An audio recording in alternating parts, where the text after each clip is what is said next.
From CollectiveEvolution.com. Hundreds of scientists tell the world that the GMO and cancer link is real. By Arjun Walia.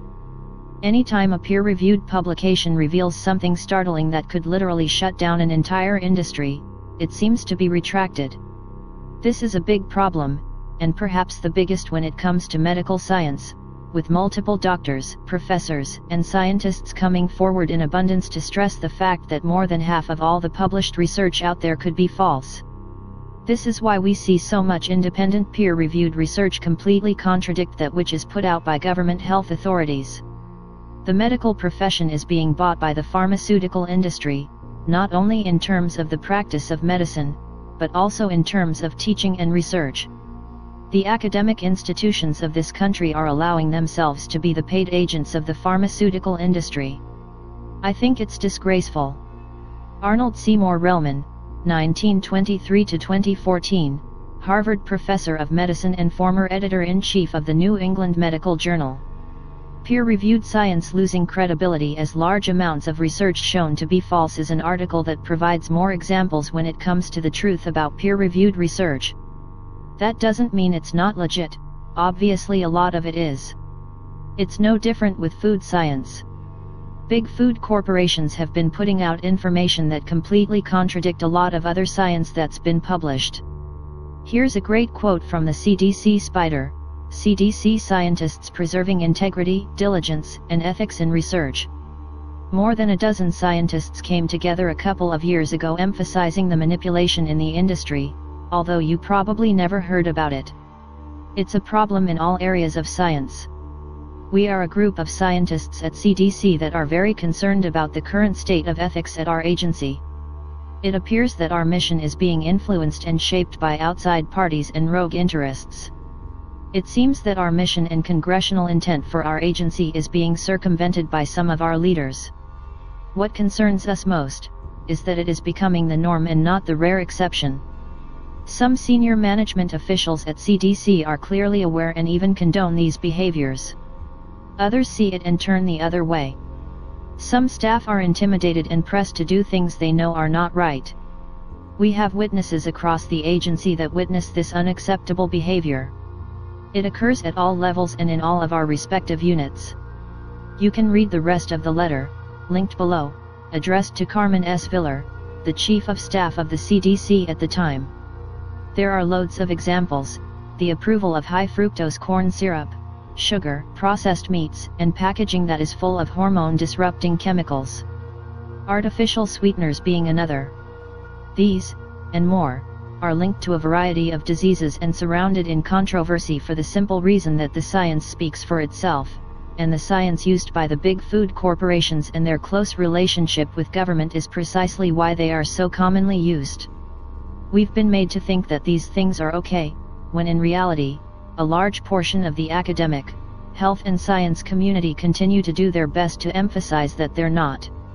It is, however, proving to be more difficult in learning of this information as big corporations and their close relationship with government and mainstream media makes sure we don't come across this type of information. In fact, when questioning certain things, they make you feel like you are stupid to do so. We never hear of the narratives the corporate world does not want us to know. We have to dig for it, and that's because they have tremendous amounts of power and influence to sway the public perception when it comes to certain developments, like genetically modified organisms, GMOs. One thing that makes this even more evident is the relationships that big corporations, like Monsanto, have with the US government. GMOs have come under scrutiny, but no matter who creates awareness of this and provides ample evidence of it, there is always a harsh reaction assuming that their questions and concerns are illegitimate.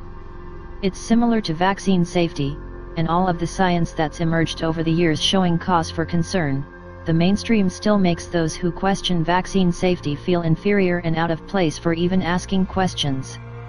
It's not right, and the day science stops asking questions is the day we've drifted far from real science.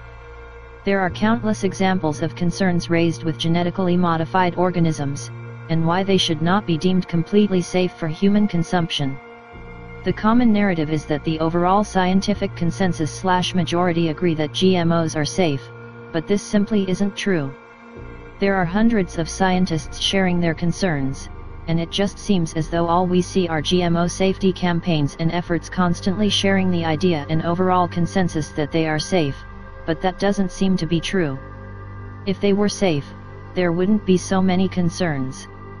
Let's take a look at one study that caused a lot of controversy, the Seralini study. In November 2012, the Journal of Food and Chemical Toxicology published a paper titled Long-Term Toxicity of Roundup Herbicide in a Roundup-Tolerant Genetically Modified Maize, by Gilles-Éric Séralini, and his team of researchers at France's University. It was a very significant study that made a lot of noise worldwide, the first of its kind under controlled conditions, that examined the possible effects of a GMO maize diet, treated with Monsanto's Roundup herbicide. There are no long-term studies examining GMOs. Seralini's study is the first and only of its kind. In the study, 100 female and 100 male rats were used. In both sets, some rats were fed NK603, some the GM maize sprayed with Roundup, and the third group was given drinking water with the lowest permissible limit of Roundup. A fourth, control group was fed a standard diet of the closest variety of non-GM maize. See Alternatives to Animal Testing, Current Status and Future Perspectives, and Alternatives to Animal Use in Testing, linked below in the description. According to the peer-reviewed paper published in Food and Chemical Toxicology, a journal from the reputed Elsevier stable, rats that fed on NK603 or given water containing Roundup died much earlier than the rats in the control group and developed hormonal and sex-related effects. Females developed significant mammary tumors, pituitary and kidney problems, while males died mostly from severe kidney failure. Up to 50% of the male rats and 70% of females died prematurely, compared with only 30% and 20% in the control group. This would, and should, basically mark the end of GMOs, along with all of the other studies that have raised other concerns and have seen strong correlations between GMOs and multiple diseases. Here is one of multiple examples. After the research was completed, it went through rigorous reviews, as well as a 4-month review process by scientists and researchers. It was eventually approved and published, only to be retracted by request of the journal. Although hundreds of scientists around the world condemned the retraction, and the researchers addressed the criticisms. According to a post on Seralini's website, the implications are extremely serious, says a press note issued by CRIIGEN, an independent organization of scientific experts that studies genetically modified organisms, GMO, pesticides, and impacts of pollutants on health and environment, on the research results.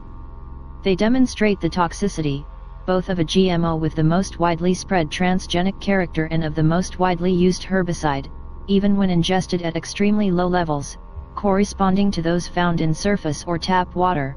The scientists point out that these results call into question the adequacy of the current regulatory process which is used the world over in assessing the health risks associated with such products. They, therefore, demand that the market approval for these products should be immediately reviewed and urged the extension of the usual 90-day test to 2 years for agricultural GMOs. There is great news to report, however, as this major GMO study has now been republished following its controversial retraction, under strong commercial pressure, with even more up-to-date information in a response to previous criticisms. The study was then republished by Environmental Sciences Europe. After the study was retracted, there were more than 100 notable scientists who came forward to oppose the retraction, calling it an industry retraction. We'll touch more on that later. Again, as illustrated above, manipulation of science isn't new. Just take a look at the recent resignation of the CDC director, as well as the 16 scientists from the CDC who came forward saying that the corporate and political influence of science has gotten out of hand. It's all there for us to see, and when discussing science, fraud is rarely brought up and needs to be factored into the equation as one of multiple reasons why GMOs, and other substances, are highly questionable. Another concerning fact about this study is that, if we look at urine samples, most of us are urinating out glyphosate. We are eating these GMOs, combined with numerous numbers of pesticides within our bloodstream. There are countless amounts of harmful substances that can lead to cancer.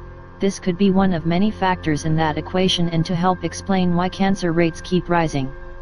Hundreds of notable scientists came forward to oppose the retraction.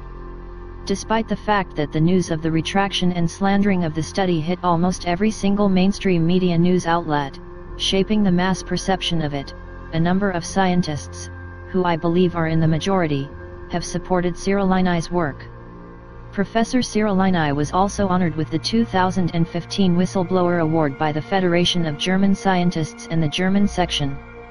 Professor Seralini received the award in recognition of his research demonstrating the toxic effects of Roundup herbicide on rats when administered at a low environmentally relevant dose over a long-term period. After the research was published, Professor Seralini was attacked in what the VDW and ELANA call a vehement campaign by interested circles from the chemical industry as well as from the UK Science Media Centre.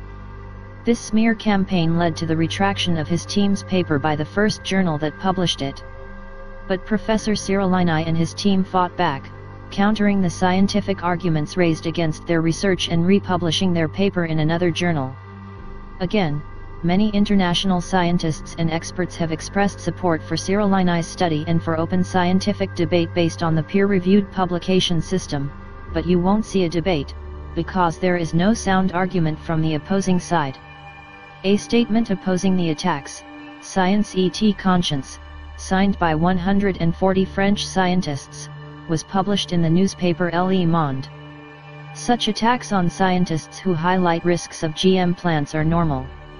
It's always the same industry-linked GM proponents who immediately try to defame the critical studies and their authors in a concerted campaign. This is about money. Dr. Angelika Hillbeck, a biologist at the ETH Zurich, Swiss Federal Institute of Technology, who said in a media interview that she takes Seralini's findings seriously. Hillbeck was subjected to attacks similar to those leveled at Seralini after her team published research showing that GM maize harmed beneficial insects. Battaglia die Kritische hier geht es viel Geld. Crucial GM research, this is about large sums of money. Tejas Walk. November 2, 2012.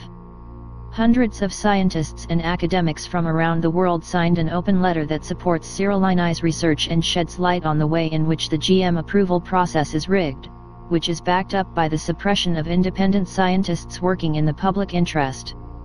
The letter states that an honest, rational, or scientific debate is being made impossible. Below are links to individual letters from 160 scientists, which were sent to the journal that published the original paper. These letters have been made public by Seralini's research institute CRIIGEN. Monsanto's secret documents show massive attack on Seralini's study. When the original study was retracted, it was done so by the journal's editor, A. Wallace Hayes. It was also coincidentally done after the appointment of a former Monsanto scientist, Richard E. Goodman, to the editorial board. Again, the study was republished with all the criticisms addressed, but this only happened after the study's reputation was damaged due to the corporation, Monsanto. Fast forward a few years later and secret internal Monsanto documents were released in 2017 by legal firms in the United States. In these documents, it was quite clear how Monsanto pressured Wallace Hayes, editor of Food and Chemical Toxicology, to retract the study. 10 things you need to know about the Seralini study. 1. Most criticisms of Seralini's study wrongly assume it was a badly designed cancer study. It wasn't. It was a chronic toxicity study and a well-designed and well-conducted one. 2. Seralini's study is the only long-term study on the commercialized GM maize NK603 and the pesticide, Roundup, it is designed to be grown with.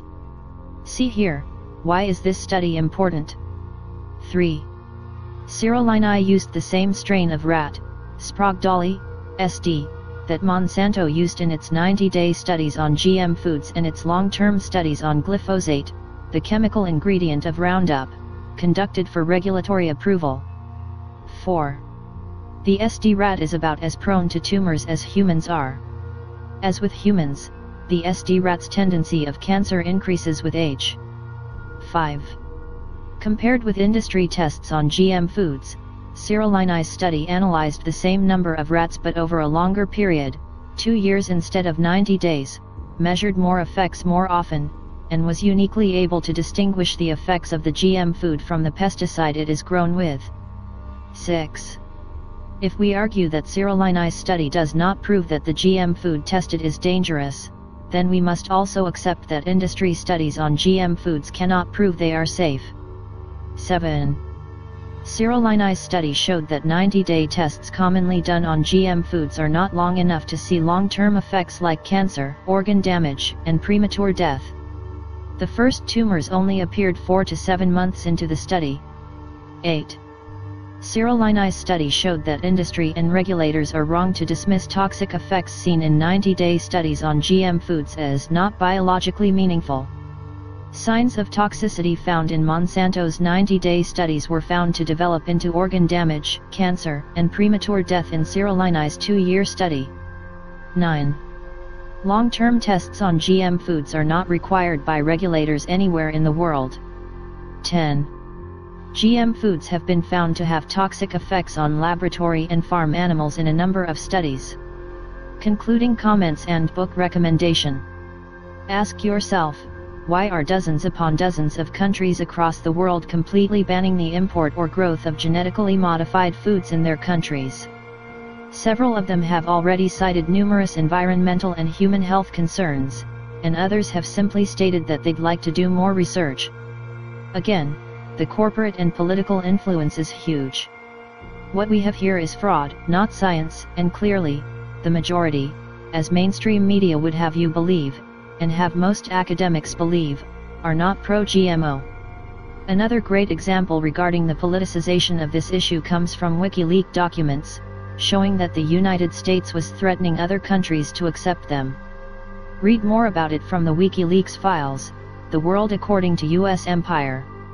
In 1996, Stephen M. Druker did something very few Americans were doing then, learn the facts about the massive venture to restructure the genetic core of the world's food supply.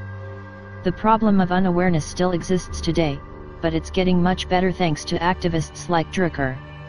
Druker, being a public interest attorney and the executive director of the Alliance for Biointegrity, initiated a lawsuit in 1998 that forced the U.S. Food and Drug Administration, FDA, to divulge its files on genetically engineered foods. He's recently published a book on the lawsuit, 2015. In the book, Druker provides details of his experience, and he's also released the documents on his website showing the significant hazards of genetically engineering foods and the flaws that the FDA made in its policy. It's called Altered Genes, Twisted Truth: How the Venture to Genetically Engineer Our Food Has Subverted Science, Corrupted Government, and Systematically Deceived the Public. The book has some very impressive reviews.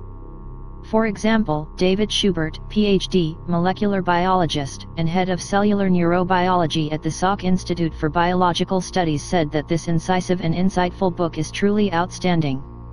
Not only is it well-reasoned and scientifically solid, it's a pleasure to read and a must-read. Stephen Naylor, Ph.D., CEO, and chairperson of My Health Incorporated, an individual who spent 10 years as a professor of biochemistry and molecular biology and pharmacology in the Mayo Clinic, stated that Druker's meticulously documented, well-crafted, and spell-binding narrative should serve as a clarion call to all of us. Thank you for watching. Please help spread the word by sharing and subscribing for more thought-provoking content. And give us a thumbs up if you liked the video. Your support is greatly appreciated. Be aware, and stay safe, out there.